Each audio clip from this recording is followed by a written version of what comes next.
At 11:38 on a Monday night, my neighbor called and told me my 8-year-old granddaughter had been alone for 52 hours.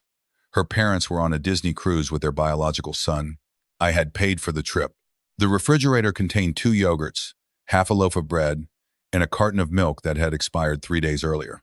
Maya had been cutting one peanut butter sandwich into 4 pieces because she did not know when another adult would come. On Instagram, my son had posted a photograph from the ship beneath the caption, "Our little family finally gets time to breathe." 3 smiling faces stood in the picture. His wife's, their sons, not Maya's. When I asked her why she had not called me sooner, she whispered, "Mom said this trip was too expensive because I'm adopted, and I didn't want you to think I was expensive too." That was the exact moment I stopped protecting my son from the consequences of the man he had become. 3 weeks later, at Thanksgiving, he would sit across from 26 relatives and admit he had received the message saying the babysitter was leaving before the ship departed, and he boarded anyway. My name is Walter Hayes, though most people call me Walt. I was 73 years old when this happened, a retired fire captain living outside Lexington, Kentucky, and a widower who had spent far too many years confusing patience with loyalty. My wife, Carol, died 5 years earlier after 46 years of marriage. She had been the kind of woman who could walk into a room, identify the loneliest person in it, and make that person feel expected rather than rescued. She taught elementary school for 32 years, carried crackers in her purse for hungry children, and believed adults revealed their character through how they treated people who could not offer them status. Carol would have understood Maya before anyone else did. In fact, she had. Maya joined our family at 3 years old, after spending 18 months moving through temporary foster placements. My son Ryan and his wife Melissa adopted her after years of fertility treatment and 2 failed private adoption matches. At the time, they spoke about Maya as though she were an answer to every prayer they had ever whispered. They filled our family group chat with photographs of her first bedroom, first haircut, first Christmas ornament, first day of preschool, and first time calling Ryan daddy. Melissa wrote long posts about chosen love. Ryan gave a speech at the adoption celebration and said, "Nothing in biology could make her more ours than she already is." Everyone cried. Carol leaned toward me and whispered, "Beautiful words. Now watch whether they still mean them when parenting becomes inconvenient." I thought she was being cynical. She was being experienced. 2 years after Maya's adoption, Melissa became pregnant unexpectedly.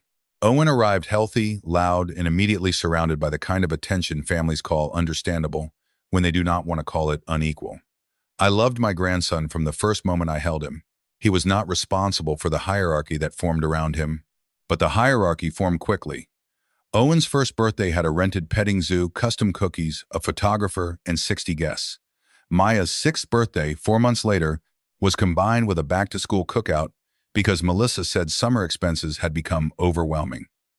Owen's preschool graduation filled 3 rows with relatives. Maya's first school art show received a message from Ryan saying work had run late, though he posted photographs from Owen's baseball practice that same evening. When Maya became frightened in crowded places, Melissa described her as emotionally complicated. When Owen shouted in restaurants, she called him spirited. When Maya struggled to sleep after hearing fireworks, Ryan said her early trauma made family life unpredictable. When Owen demanded the blue cup and threw the green one, Ryan laughed and said boys knew what they wanted.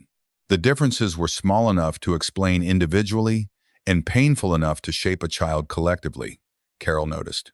She always noticed. Maya watches before asking for things, she told me one Sunday after the children left. Children do that when they are studying whether love has conditions. Ryan loves her, I said. I know. Then what are you saying?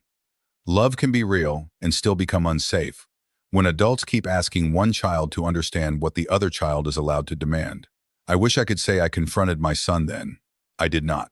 Ryan had always been sensitive to criticism, and after Carol's diagnosis, I had become tired of conflict. I told myself the family was adjusting. I told myself Melissa was exhausted. I told myself Owen was younger. I told myself Maya needed time.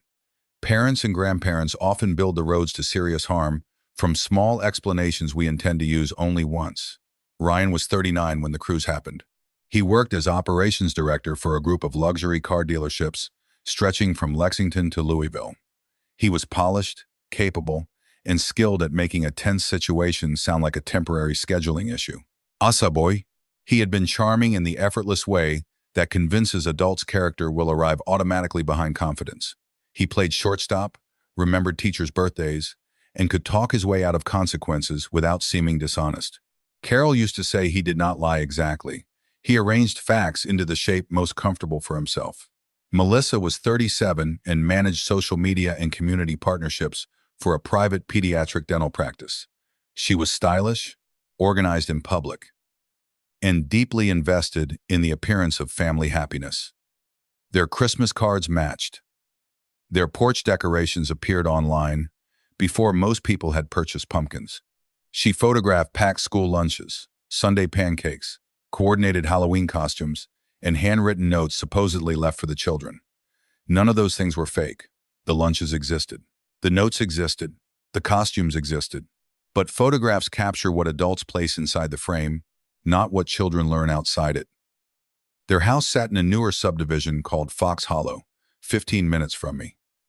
I had provided the down payment after Ryan's first business failed and his credit suffered. Later, when interest rates increased and dealership commissions became inconsistent, I began transferring $1,200 monthly to help cover the mortgage, children's activities, and health expenses. The arrangement was supposed to last 6 months. It lasted almost 4 years. I also paid Owen's travel baseball fees twice, Maya's therapy co-payments when Melissa said the insurance reimbursement was delayed, a transmission repair, part of the new roof, and several family vacations described as experiences the children would remember forever. Ryan thanked me sincerely each time. Melissa usually said, "The kids are so lucky to have Grandpa." Then she posted photographs that made the life look self-funded. I did not need public credit.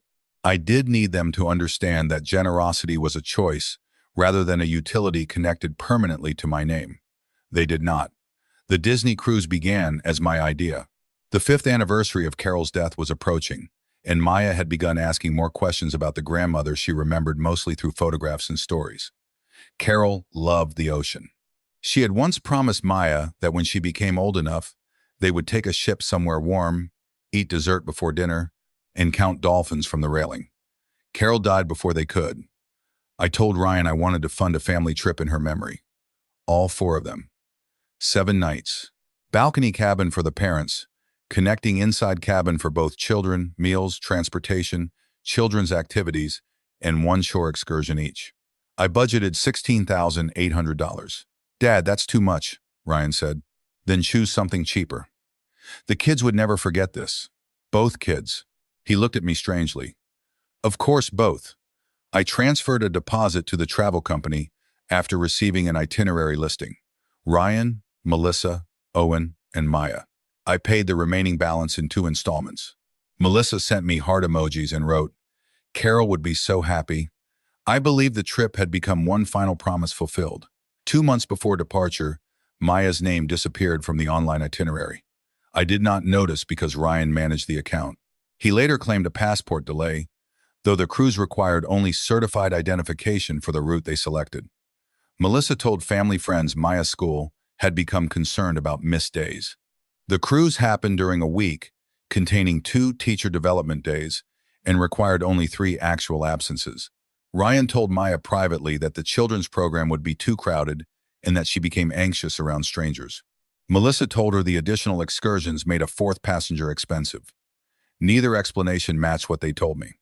They upgraded the parents' cabin, added a premium dining package, booked Owen into a private sports program on board, and purchased a family photography session for 3. They did not return any money. They had arranged for Melissa's 19-year-old cousin Tessa to stay at the house with Maya. Tessa attended community college nearby and had watched the children before. The arrangement would not have been my choice, but it would have provided an adult. The morning after Ryan's family left, Tessa's mother suffered a medical emergency in Louisville. Tessa drove there immediately. She sent Ryan and Melissa messages explaining that she could not remain at Fox Hollow and asking which adult would replace her. Ryan received the messages before the ship left Port Canaveral. Melissa received them too. They discussed returning to the airport. They discussed calling me. They discussed asking a neighbor. Then Melissa said the cruise fare was non-refundable. Owen had waited all year, and one canceled vacation would teach both children that Maya's emotional needs controlled the family. Ryan told himself Tessa would return after one night. She did not. He texted Maya instructions to lock the doors, heat frozen meals, and call if anything serious happened. He did not call me. He did not call another adult. He did not inform the school. He turned on the exterior door cameras and convinced himself watching the front porch from a cruise ship counted as supervision. The first day, Maya ate cereal and watched television. She believed Tessa would return. The second day, she discovered the frozen meals required using the oven, which she had been forbidden to touch. She ate bread and peanut butter. Mrs. Helen Ruiz lived next door. She was 79, a retired respiratory therapist, and the only person on Fox Hollow Lane who did not confuse politeness with minding her own business. Helen noticed the garbage bin had remained at the curb. School lights never appeared in the morning, and Maya had not walked to the bus stop. She knocked. Maya did not answer at first, because Ryan had told her not to open the door. Helen called through the wood and identified herself. Maya finally unlocked it with the chain still attached. She wore pajamas at 4 in the afternoon and held an empty cereal bowl. Helen asked where her parents were. Maya said, "On the ship with Owen." Helen asked which adult was staying. Maya said, "The camera." Helen brought her a turkey sandwich, fruit, and soup. Then she called Ryan. No answer. She called Melissa. No answer. She left messages. The following afternoon, Helen returned. Half the sandwich remained wrapped in the refrigerator. "Why didn't you finish it?" she asked. Maya said, "I saved it in case tomorrow doesn't have food." Helen later told me she went home, sat at her kitchen table, and cried before calling. At 11:38 that night, my phone rang. I had fallen asleep in Carol's old recliner while a basketball game played quietly. Helen's name appeared. She never called late. "Walt," she said, "I need you to stay calm, but I need you to come." Those words removed calm more efficiently than panic ever could. What happened? Maya is alone. What do you mean alone? Ryan and Melissa left on Sunday. She says they're on a cruise. The young woman who was supposed to stay left Monday morning. Maya has been here by herself. I stood so fast the recliner snapped up right behind me. Is she hurt? Not physically that I can see. She's frightened. She keeps asking whether you knew. I was already searching for my shoes. I called Maya. The phone rang once. Grandpa? That single word contained relief, shame, and the terror of someone who had been waiting beside the phone while trying not to expect it. "I'm coming, sweetheart. Are Mom and Dad mad?" Why would they be mad? Because Mrs. Helen called you. No adult has the right to be angry that you asked for help. Silence. "Did you know I was here?" she whispered. "No." "Mom said you were busy." "I am never too busy for you," she breathed shakily. "She said the cruise costs more with me because adopted kids need extra papers and I get scared. Owen doesn't get scared." I stopped moving. "Maya, listen carefully. You did not stay home because anything is wrong with you. You did not make the trip expensive. You did not ruin anything. The adults made a wrong decision. Was I bad? No. Then why did they take Owen?" I had no answer that an 8-year-old should have been required to hear at midnight. "Pack your pajamas, school clothes, rabbit, and toothbrush. I will answer everything I can after you are safe." "Can I bring Grandma Carol's picture?" "Bring it." Helen waited on the porch beside Maya. A small pink suitcase stood near the steps. Maya wore a winter coat over pajamas even though the night was mild.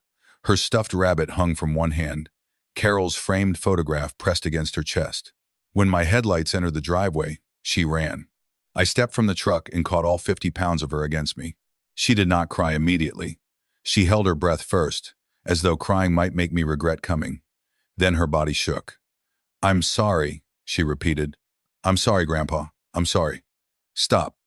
I carried her toward the truck. "You do not apologize for being found." Helen had packed groceries from her own kitchen into 2 bags. "They did not call back," she said. "I left messages on both phones. Thank you. I should have called sooner." "You called." I buckled Maya into the back seat myself. She watched my face closely. "Are we going to your house?" "Yes." "Are Mom and Dad coming back tonight?" "No." "Tomorrow?" "I don't know." "Am I in trouble?" "No." "Will Owen be mad because I ruined the trip?" "You did not ruin anything. Mom said people make choices, and then consequences happen." The sentence sounded like Melissa. "She's right," I said. "The adults made a choice. The consequences belong to them." Maya fell asleep before we reached my street. At a red light, I opened Instagram against my better judgment. Ryan's latest post had been uploaded 30 minutes earlier. Sunset on the ship deck. Melissa in a white dress.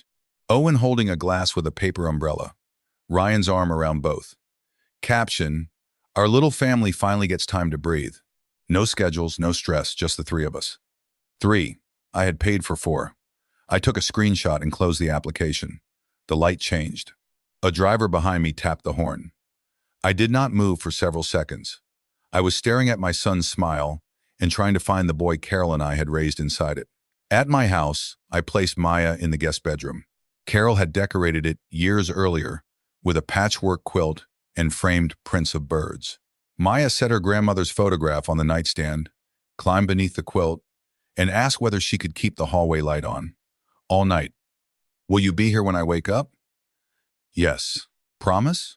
I promise. She reached for my hand. I sat beside her until she slept. In the kitchen, I poured coffee, opened a notebook, and wrote down every fact I knew. Not because I wanted a courtroom, because families skilled at minimizing harm often depend on memory becoming vague. I recorded Helen's call time, Maya's words, the food in the house, Tessa's departure, the Instagram caption, and the amount I had paid. I called Ryan at 1:14 inches the morning. He did not answer. I left one message. I have Maya. She was alone. Helen found her. Do not call Maya tonight. Call me tomorrow after you have decided whether you are prepared to tell the truth. Then I called the school's after-hours family support line and left a message for Maya's counselor. I called our pediatrician's office and requested an appointment. Finally, I called my friend Denise Carter, a retired county social worker who had known Carol since college. Denise did not provide legal strategies. She asked safety questions. Was Maya fed? Was she injured? Did she have medication? Was there any reason to believe Ryan would arrive angry? Did I have a suitable room? Then she said, tomorrow, you report exactly what happened to the school counselor and the child welfare intake line. Not to punish them, to make sure the adults with authority know she cannot simply be returned to the same arrangement without a plan. Will they take her somewhere else? Not if she has a safe relative and you cooperate. I don't want strangers questioning her. Neither do I. But secrecy protects parents more often than children. Carol would have agreed. Morning arrived at 6:17.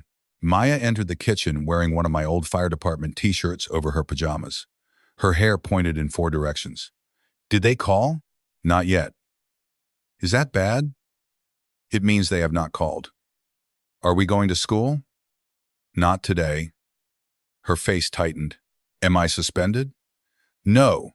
We're going to eat pancakes, see Dr. Patel, and talk with Miss Bennett from school. Do they know? The adults who keep you safe need to know. Mom says family business stays inside the family. Some family business becomes dangerous when kept inside. She sat at the table. Can I have chocolate chips? In the pancakes? And whipped cream. Carol would blame me. Grandma would say breakfast needs joy. The child had listened. Chocolate chips. While she ate, Ryan returned my call. I stepped onto the porch but kept Maya in sight through the window. Cruise music sounded behind him. Dad, what is happening? You tell me. Tessa had a family emergency. When did you learn? After we left. Before the ship departed? Silence. Ryan. Yes. Why didn't you call me? Melissa thought she'd return. Did Tessa say that? She said she would try.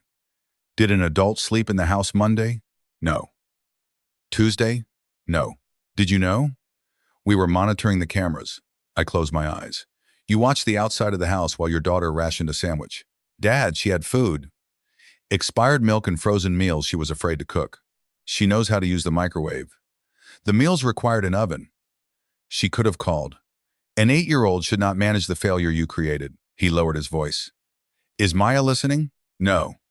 Melissa did not want to cancel Owen's trip. He has worked hard this year. What did Maya do? That's not what I mean. Then explain what you mean. Owen has been sharing everything since the adoption, therapy appointments, behavioral disruptions, night terrors, school meetings. Melissa wanted one experience where he wasn't adapting around Maya's trauma. I looked through the window. Maya had placed 3 pancakes together and was using whipped cream to create a face. So you left the child with trauma alone. There was supposed to be a sitter. The sitter canceled, you knew. We made a bad call. A bad call is taking the wrong exit.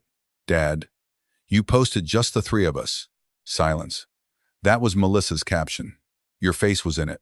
I'm not discussing social media. No, you're discussing the child missing from the image you financed with my money.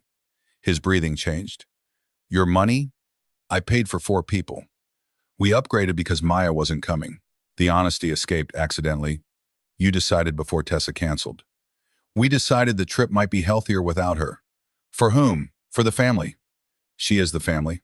Of course she is. Not in the photograph. Dad, stop turning everything into evidence. I am turning your words into meaning. He became angry. You have always favored Maya because she reminds you of Mom's teaching stories. I favor children being supervised. We are returning Sunday. Maya will remain with me until a safety plan exists. You cannot decide that. The school counselor and county child services office will be involved by noon. The ship noise disappeared from his side of the call. You reported us? I reported an 8-year-old left alone for more than 2 days. Do you understand what that could do to my job? Do you understand what being abandoned could do to your daughter? It wasn't abandonment. She asked whether being adopted made her too expensive. Silence. Real silence. Then quietly, she said that? Yes. Melissa never said, do not protect yourself with the exact sentence. You built the meaning together. He asked to speak with Maya. I refused until after the pediatrician and counselor appointments. He accused me of using the situation to control him. I ended the call. Doctor, Patel examined Maya and found no physical harm beyond mild dehydration and an upset stomach. The school counselor, Miss Bennett, had known Maya for 2 years. She met us in a quiet room at the elementary school, offered Maya markers, and asked open questions without suggesting answers. Maya drew a cruise ship with 3 people on the top deck and 1 person inside a square house. Who is this? Miss Bennett asked, pointing to the house. Me. Who are these? Mom, Dad, and Owen. Where is the sitter? She left because her mom was sick. Did your parents know? Dad said I was brave and the cameras worked. Miss Bennett stopped drawing notes for a second. How did that make you feel? Maya colored the house window black. Like if I was scared, I would ruin Owen's trip. I looked away. After Maya returned to class for a short visit with her teacher, Miss Bennett showed me earlier records. Maya's grades remained good, but her behavior had changed during the past year. She stopped asking to be included in group activities. She wrote a school essay titled The Family That Picked Me and crossed out the word picked 3 times. She told another child adopted people had to be extra helpful so families would keep them. 6 months earlier, Miss Bennett had recommended family counseling. Ryan and Melissa signed the acknowledgement form.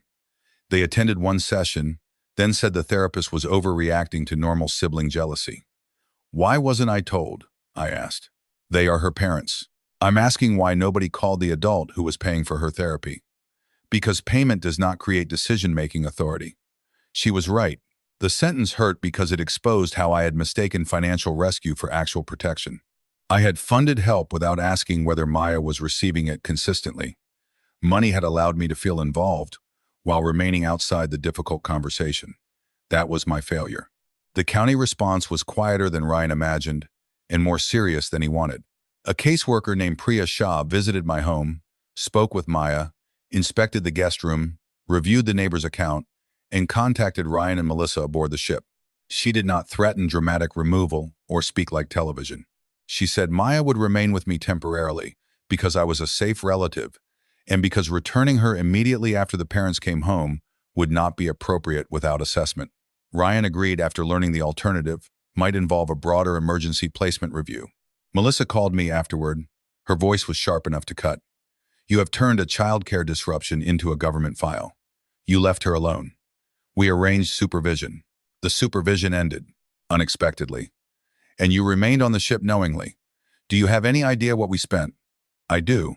I paid most of it. You gave us a gift for 4 people. Maya struggles during travel, you know that. Then you work with her. You do not erase her. Owen deserves memories too. Owen's memories did not require Maya's abandonment. You are using loaded words. She rationed food. She had access to groceries. She is 8. Melissa paused. You have always treated her like glass. No, I am treating her like a child. She manipulates adults with vulnerability. I grip the porch railing. Do not speak about her that way to me again. You don't live with her. You're right. I did not see enough. That changes now. She hung up. The next week became ordinary in ways that revealed how unordinary Maya's life had felt. She woke before dawn because she expected to prepare herself for school. I made breakfast. She asked whether she had to earn television time by cleaning the kitchen. I said one chore was reasonable, but care was not payment. She hid snacks in the guest room drawer. I found crackers beneath the pillow and did not shame her. We created a basket she could access whenever hungry. She asked permission before sitting in Carol's recliner. She apologized when her bath towel touched the floor. She flinched when I cited a bill because she thought the sound meant she had cost too much. The therapist, Dr. Lena Morris, explained that Maya had learned to monitor adult comfort as a survival skill. She is not fragile, Lena said. She is highly adaptive. The danger is everyone praising the adaptation while ignoring what required it. Carol's words, through another woman. Ryan and Melissa sent messages daily. Some concerned Maya, most concerned control. Tell her we love her. Do not let her think she is staying permanently. We need photographs showing she is happy. Our neighbors are asking questions. The school should not discuss private matters. Please ask her not to repeat things to classmates. I answered only practical questions. I sent one daily update about meals, sleep, school, and health. I refused to provide cheerful photographs for social media. Melissa posted an older family picture captioned, "Parenting is hard, but strong families protect one another through misunderstandings." Maya was in the photograph, standing slightly behind Owen. Comments praised resilience. Helen Ruiz sent me the screenshot with one sentence, "She is already editing." I saved it and did not respond publicly. That weekend, I took Maya to Edisto Island, South Carolina, where Carol and I owned a small cottage near the marsh. It was not a resort. The paint peeled on one side, the kitchen table tilted. The screen porch had mismatched chairs. Carol had loved it because dawn arrived slowly across the water. I did not take Maya to compete with the cruise. I took her because she needed several days where nothing required performance. We walked the beach, collected shells, cooked spaghetti, and visited a small reptile center where Maya held a turtle with more courage than I possessed. She painted a wooden sign for the cottage reading Maya's quiet place, then asked whether writing her name made it selfish. No, what if Owen wants a sign? He can make one when he visits. So this can be mine and his? Some things can belong to both people without one person disappearing. She considered that. Mom says equal isn't always fair. That's true. She says Owen gets more because he's younger and easier. That is not what fair means. At night, Maya slept in Carol's small guest room with the window cracked for ocean air. On the third evening, we ate grilled cheese on the porch while rain moved across the marsh. She asked, "Did my birth mom give me away because I cried too much?" I set down my sandwich. "No." "How do you know?" "I read the letter she left for you. Ryan and Melissa kept it in a memory box and had shown me years earlier." Maya had never seen it. Her birth mother had been 19, unhoused, and struggling with addiction. She wrote that she wanted Maya to grow in a place where food, sleep, and safety did not depend on which adult was having a good week. "She wanted you safe," I said. "Did she love me?" "Yes." "Then why didn't she keep me?" "Sometimes love and ability are different things." "Do mom and dad love me?" Harder. "Yes." "Then why didn't they keep me safe?" The marsh insects buzzed beyond the screen. I could have softened, could have blamed confusion, could have told her grown-ups make mistakes. Instead, I chose an honest answer a child could carry without becoming responsible for it. They made a selfish choice. Love does not make every choice safe. They have to change their behavior before you can trust them the same way. Do I have to forgive? No one gets to schedule that for you. Will they stop loving me if I don't? If love disappears because you need time, it was not safe love. She leaned against my arm. "Can I stay with you for Thanksgiving?" "Yes." Even if mom cries, even then. The family had traditionally spent Thanksgiving at my sister Margaret's farmhouse near Lexington. Margaret was 69, widowed, and skilled at hosting 30 people without making the meal look like an emergency. She loved Ryan, but did not defend nonsense. When she learned what happened, she called him and said, "You left an 8-year-old alone. so you could eat seafood with a mouse mascot. I don't know what explanation you think improves that. Ryan stopped answering her calls. Thanksgiving was 3 weeks after the rescue. I planned to stay home with Maya. Then Margaret called. Ryan wants a family meeting. He has therapists, a caseworker, and my phone number. He says the family is hearing one side. There's a child and there are adults who boarded a ship. I know. Why host this? Because he will tell the story whether you attend or not. I want him to tell it where people can ask questions. I hesitated. Maya will not be used as evidence. She can eat with the children and leave whenever she wants. No speeches from her. Melissa? She insisted on coming. Of course. Walt, you do not have to attend. I asked Maya what she wanted. Her therapist helped us discuss it. Maya said she wanted to see Owen but did not want to sleep at her parents' house. She wanted an escape plan. We agreed that if she touched the small silver bracelet Carol had given her, we would leave immediately. We drove separately and parked where no vehicle could block us. Boundaries can be tender and still include logistics. Margaret's farmhouse smelled like turkey, sage, cinnamon, and wood smoke. Cars lined the gravel drive. 26 relatives attended, including my brother, 2 nieces, Ryan's cousins, Helen Ruiz, and several people Melissa probably wished were absent. Margaret had invited Helen because witnesses often become inconvenient only after they speak. Ryan arrived with Melissa and Owen. Maya froze beside me when she saw them. Owen ran first. Maya! He hugged her so hard she stumbled. Did Grandpa take you to the beach? Yes. I saw the turtle picture. He looked toward Ryan, then whispered, Mom said I couldn't comment. Maya's face changed. Did you know I was alone? Owen looked confused. I thought Tessa was there. She wasn't. Dad said the cameras watched. Ryan called his name sharply. Owen stepped back. Sorry. None of this was his fault. Children inherit adult stories before they possess enough language to question them. I knelt. Go wash your hands. Dinner soon. He looked relieved. Melissa approached Maya with arms open. Maya stepped behind me. Melissa's smile remained but became fixed. Sweetheart, I've missed you. Okay. Can I hug you? Progress had reached at least the wording. Maya looked at me. I said, your choice. Not now. Melissa swallowed. That's okay. Her face said it was not. Ryan stood several feet away. He looked thinner. Dad. Ryan. Can we talk before dinner? After. I need you to understand, after. Margaret appeared with a tray. Everyone gets 1 hour to behave like a person before the family meeting. Dinner seating revealed the family's habits. Melissa placed Owen beside Ryan and left a chair for Maya near them. Maya chose the seat between me and Helen. Melissa looked hurt. Margaret served turkey. Conversation moved carefully through weather, school, football, and someone's kitchen renovation. Phones remained mostly away until Melissa asked for a family photograph. Not today, Margaret said. Why? Because half the table is using their face to survive dinner. One cousin laughed. Melissa did not. After plates were cleared, Ryan stood. I want to address what happened so this family can stop operating on rumors. Helen placed her coffee cup down. Margaret folded her arms. Maya was in the den with Owen and the other children. The door remained open. We made an arrangement for Tessa to stay, Ryan continued. A medical emergency occurred. Communication failed. Dad discovered Maya alone and understandably became frightened.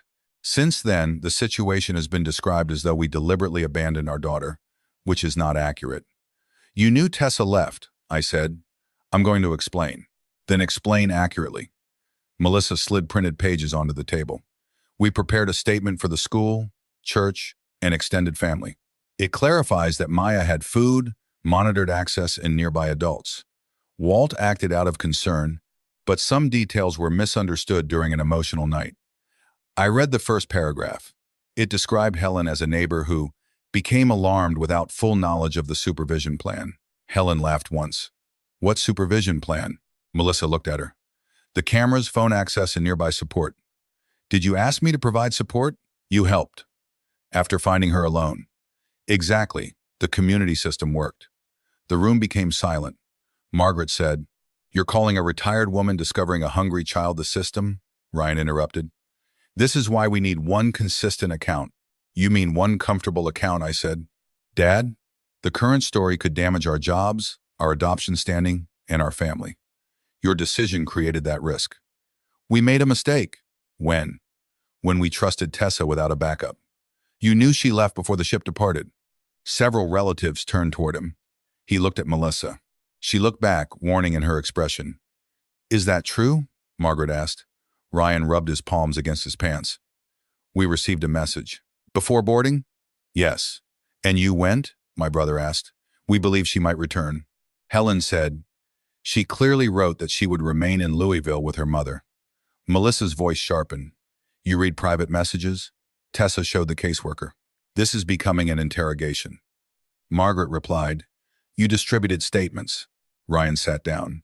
The cruise was non-refundable. Owen had been looking forward to it. Maya struggles with travel, and the children's program would have been overwhelming. We believed one night with camera monitoring was manageable while we arranged something else. What did you arrange? I asked. We contacted people. Who? Silence. You did not call me. We knew you would react exactly like this. By picking her up, by turning one parenting decision into a judgment on our entire family. I felt anger rise but kept my voice level. Your daughter rationed one sandwich. She had pantry access, Melissa said. She is 8. She knows how to make food. She was afraid to use the oven. There were granola bars, Helen said. There were 2. Then she had food. The cruelty of the sentence stopped even Melissa after she heard it. Margaret stared. 2 granola bars for how many days? Melissa looked down. Ryan spoke again. No one intended that. Intention does not feed a child, I said. Dad, we are not bad parents. You made a dangerous choice. Because of one trip? Because you chose a vacation after learning the adult supervision had ended. He looked around the table. You all think it was simple. It wasn't. Owen has spent years adjusting around Maya's issues. Therapy, nightmares, meltdowns, canceled plans. The cruise was supposed to be one memory where he received our full attention. My niece said, why couldn't Maya receive attention too? Because she consumes it, Melissa answered. The words escaped before she could make them gentler. From the den doorway came a small voice. I didn't know I consumed things. Maya stood there. Her hand touched the silver bracelet. Owen stood behind her, pale. Every adult at the table froze. I rose immediately. We're leaving. Melissa stood. Maya, that isn't what I meant. You said I consume attention. I meant your needs require extra support. Is that why I didn't go? No. You said I was expensive. Melissa looked toward Ryan. I said travel arrangements were complicated. You said adopted children need more papers. Maya, I have a passport. The therapist had helped her verify this. You told Grandpa it was school. Melissa's face collapsed. Ryan said, Sweetheart, we wanted one trip with Owen. Because he's real? No. He stood so quickly his chair fell backward. Maya flinched. I moved between them. Ryan lowered his hands. No. You are real. You are our daughter. Then why did the picture say little family with 3? The room remained silent. Ryan looked toward Melissa, then at the floor. That caption was wrong. Did you see it? Yes. Did you tell her to change it? No. Maya's hand remained on the bracelet. Grandpa, I want to go. We're going. Melissa began crying. Please do not take her out before we fix this. This is not repair. You are teaching her to run away from conflict. I am teaching her that she can leave a room where adults make her defend her right to belong. Ryan's face twisted. Dad, please. I stopped. Tell the truth. I have. All of it. He stared at me. Tell them what happened before you boarded. Melissa whispered. Ryan. He closed his eyes. Tessa called while we were at the terminal. His voice became rough. She said her mother might need surgery and she was driving to Louisville. Melissa wanted to call Dad. I said he would stop the trip. I had expected the admission. Hearing it still hurt. Why? Margaret asked. Ryan looked toward the den where Maya had disappeared to retrieve her coat. Because Dad would ask why Maya wasn't going. Why wasn't she? We canceled her ticket weeks earlier. The room changed. Until then, some relatives had believed the exclusion happened because supervision existed or travel became difficult. Why? I asked, though I knew. He stared at the fallen chair. Melissa said Owen deserved one vacation where everything wasn't organized around Maya's reactions. I agreed. We used the difference to upgrade the cabin and enroll Owen in sports activities. My sister covered her mouth. With Dad's money? Yes. Did Maya know? We told her school and travel costs made it impossible. You told me her passport was delayed, I said. I know. You lied before the sitter canceled. Yes. Then the sitter canceled. Yes? And you boarded. His voice cracked. Yes? Did you walk past her room, I asked. He looked at me, startled. I did not know the answer. I knew my son. Tears entered his eyes. She was sitting on the bed with Carol's picture. The room became completely still. She asked whether we would bring her something. His jaw shook. I said yes. Then I walked out. Melissa turned. Why are you saying this like I forced you? Because I'm done pretending I didn't know. We decided together. Yes? Then stop performing guilt for your father. Ryan looked at her. She was 8. She had Tessa. Tessa had already canceled. For one night. We didn't know that. You agreed. I know. He sat down and covered his face. I know. Maya returned wearing her coat. She looked at Ryan without approaching. Did you know Grandpa didn't know? Yes. So if Mrs. Helen didn't come, when were you going to tell him? Ryan had no answer. She nodded once, as though a theory had been confirmed. Okay. That small okay broke more than crying would have. I took her hand. Before leaving, I placed my own envelope on the table. What is that? Melissa asked. The financial arrangement ending. Ryan looked up. I kept the explanation brief. The monthly mortgage transfer would continue for 90 days, then stop. The dealership car insurance I covered would transfer to them. The family emergency credit card would close. The vacation account would be removed from their access. I would continue paying directly for both children's legitimate medical and educational needs, equally through providers rather than through the parents. I would not punish Owen for adult choices.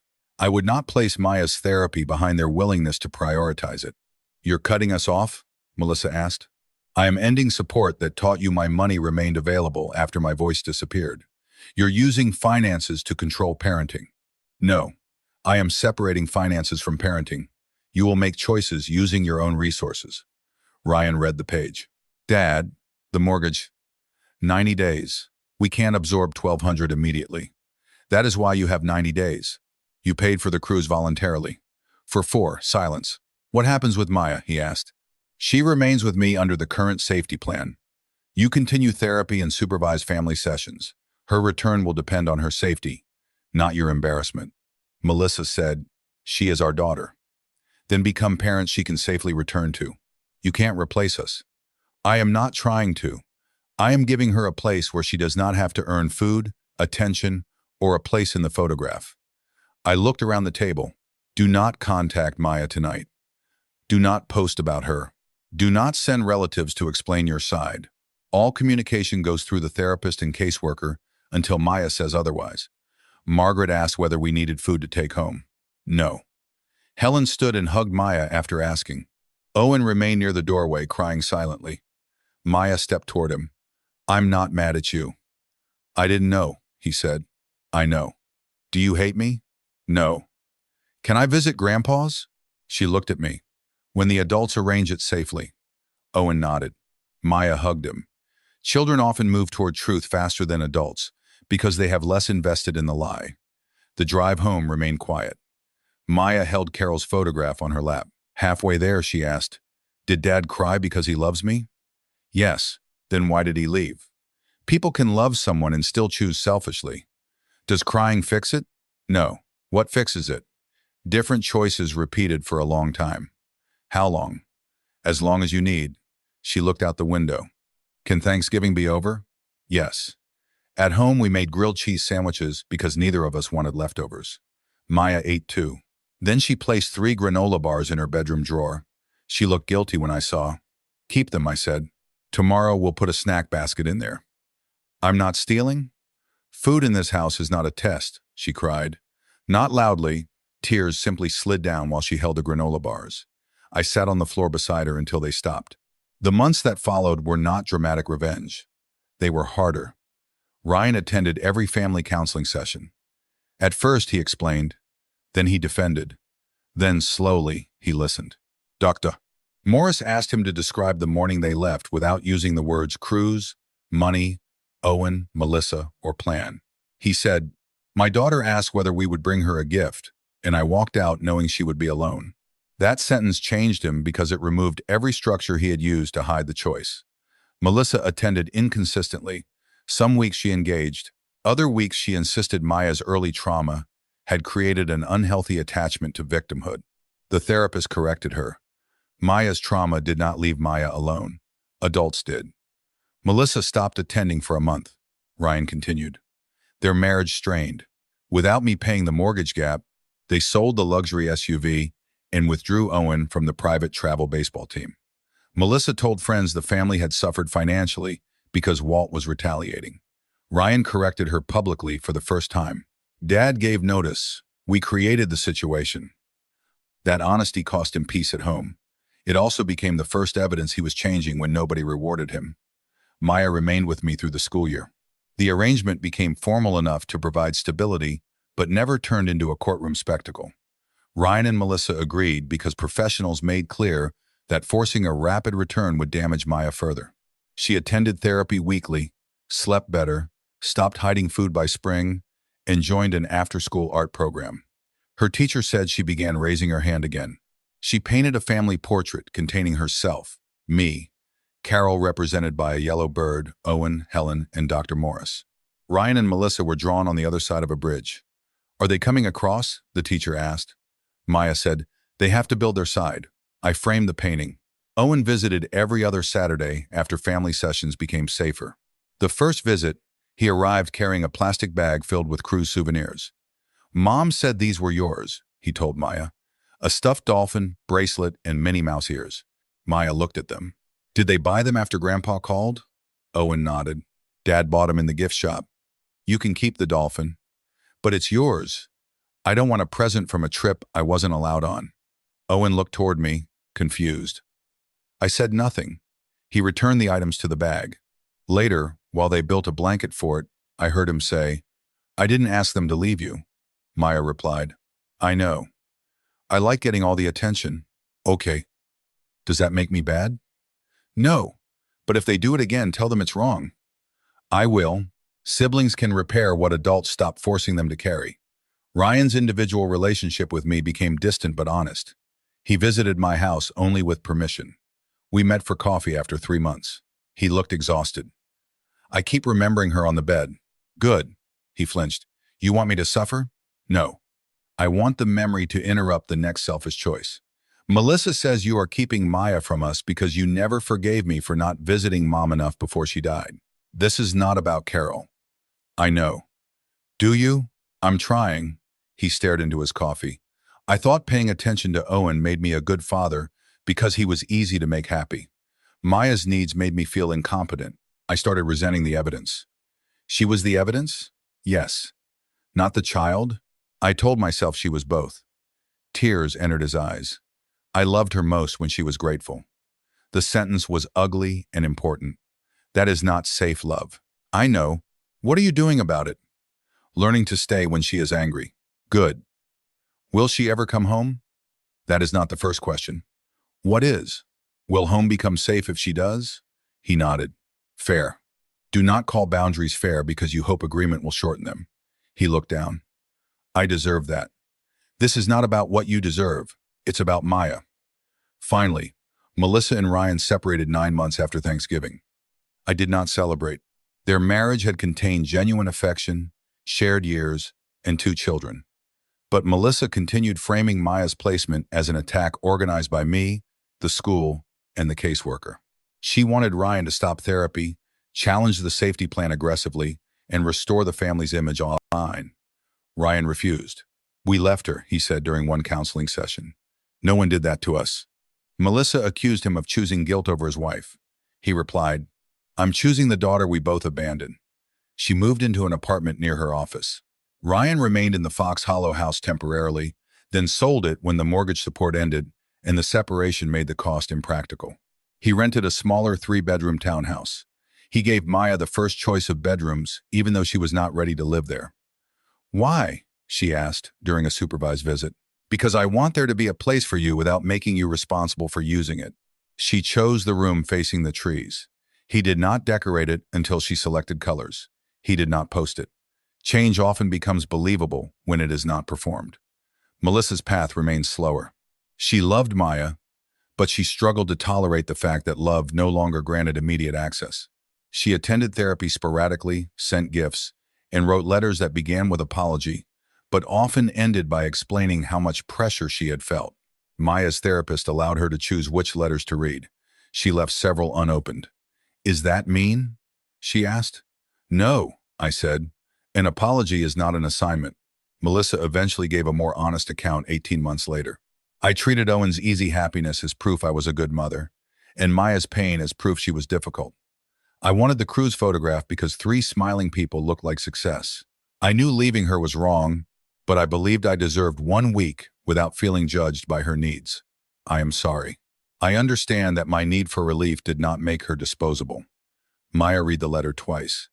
"Can I say thank you without going home?" "Yes," she wrote. "Thank you for telling the truth. I'm not ready to stay with you." Melissa replied, "I understand." For the first time, no second message followed. That restraint began a small repair. Financial boundaries remained permanent. I did not resume mortgage support because the house was sold. I closed shared accounts and stopped financing adult comforts.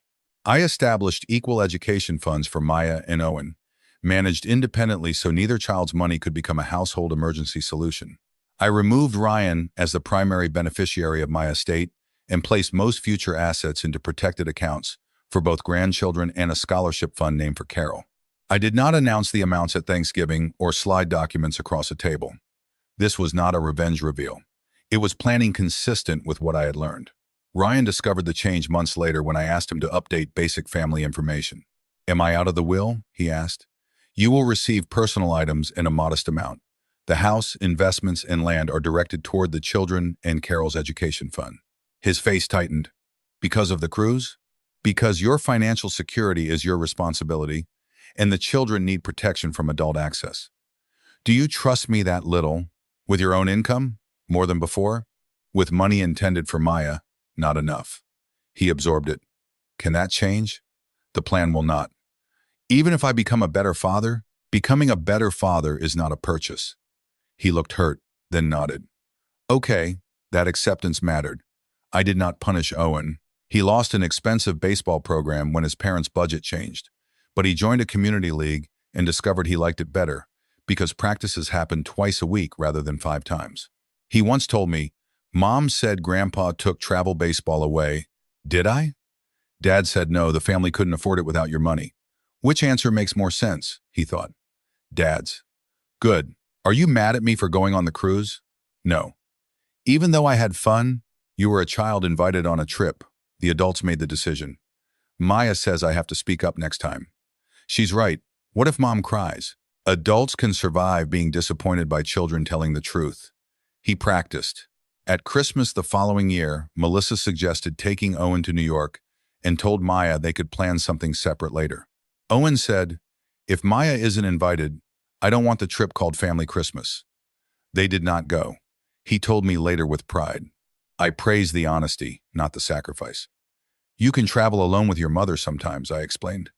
"The problem is pretending exclusion proves who the real family is." He nodded. "Words matter." "Yes." Maya returned to Ryan's home for one overnight visit almost 2 years after the cruise. She packed snacks even though she no longer hid food at my house. Ryan noticed but did not comment. He stocked a basket in her room. He kept the hallway light on. When she called me at 10:30, he did not accuse her of rejecting him. "Do you want Grandpa to pick you up?" he asked. "Not yet." She stayed until morning. The next month, she stayed 2 nights. Home did not become safe through one apology. It became safer through dozens of ordinary choices.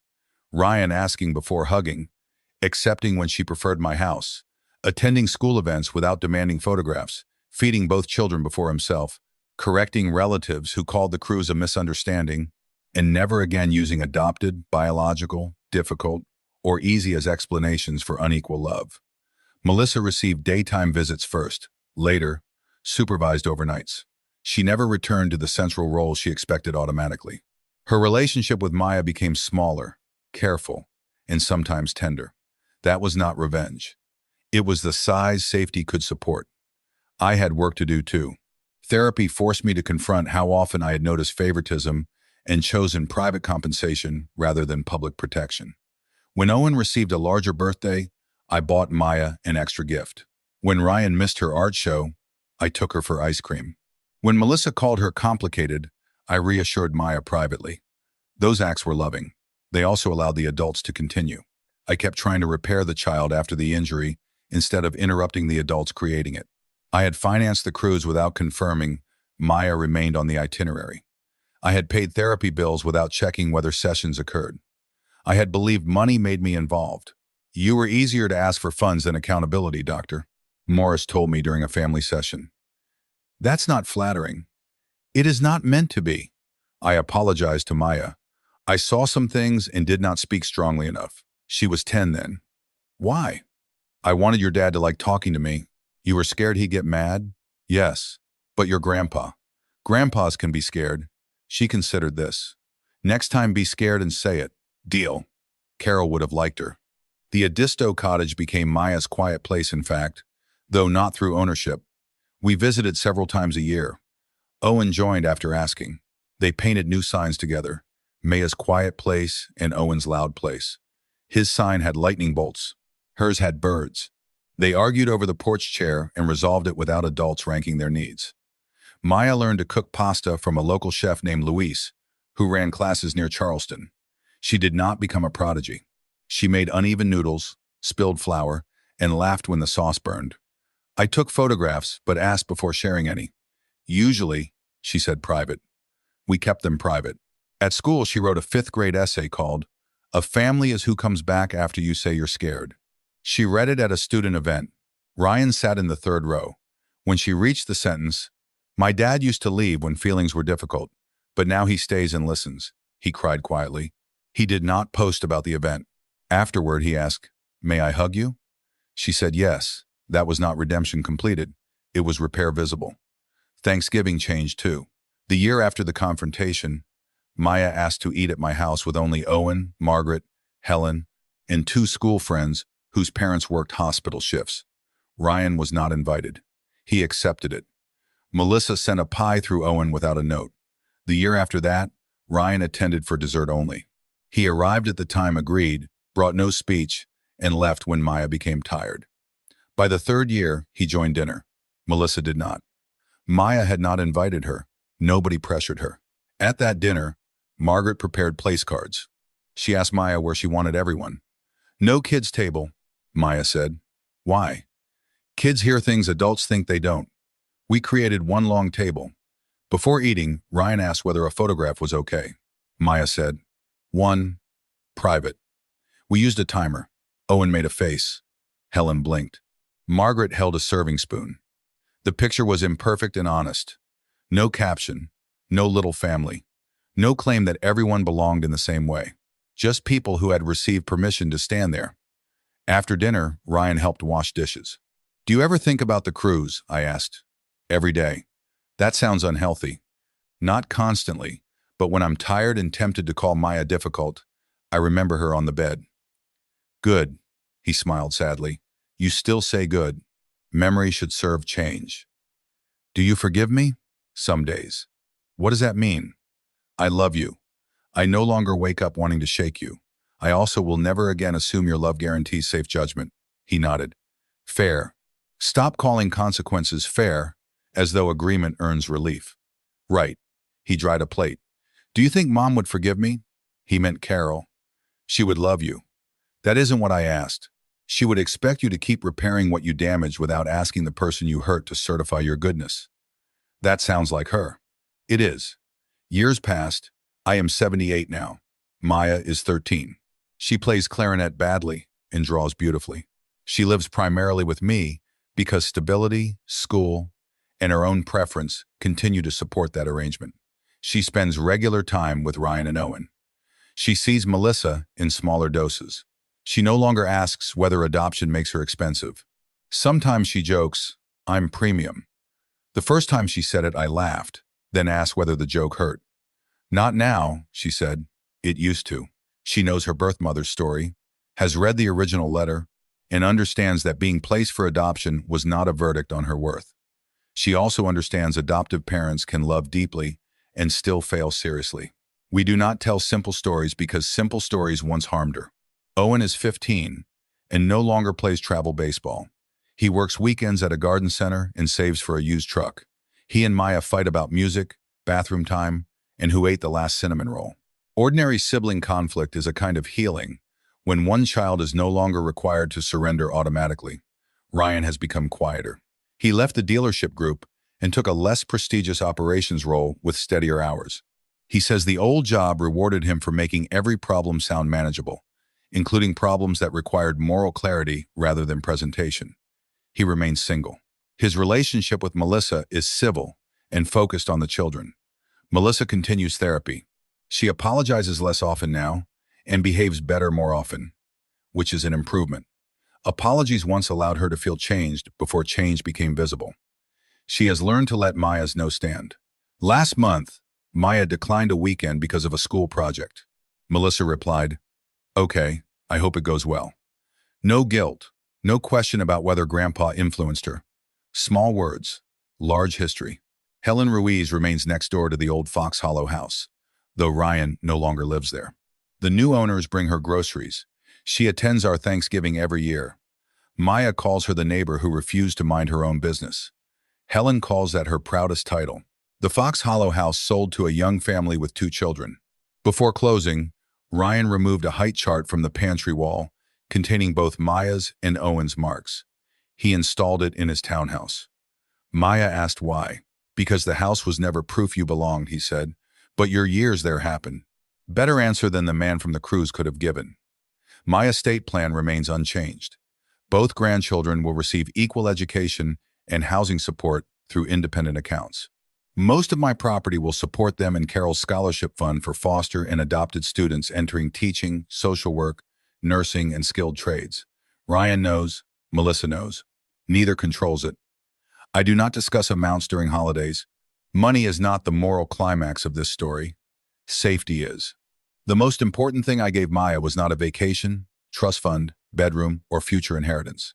It was the experience of saying, "I'm scared," and watching an adult come. The most important boundary I gave my son was not the end of mortgage transfers.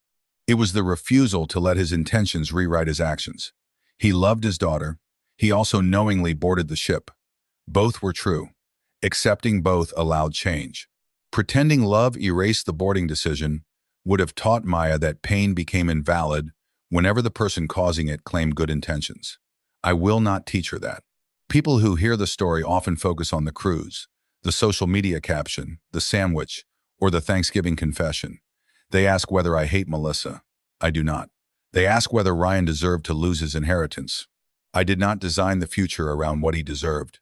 I designed it around what the children needed protected. They ask why I allowed Ryan back into Maya's life. Because Maya wanted a relationship with him after he demonstrated change, and because safety can include repair when the injured person retains choice. They ask whether I would have supported permanent distance if she never wanted him back. Yes, reconciliation is not proof the original boundary was correct. Safety is. Had Ryan doubled down, blamed Maya, or demanded access through guilt, the distance would have remained. Had Melissa continued treating adoption as generosity that purchased obedience, her relationship with Maya would have become even smaller. Love does not require placing a child back inside a pattern that has not changed.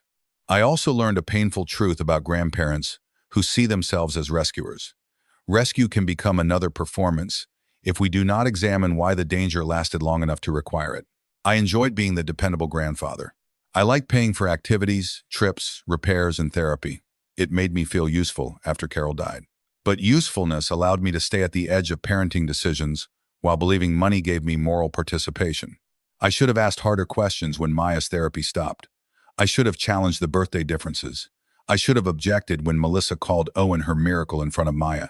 I should have checked the cruise itinerary before sending the final payment.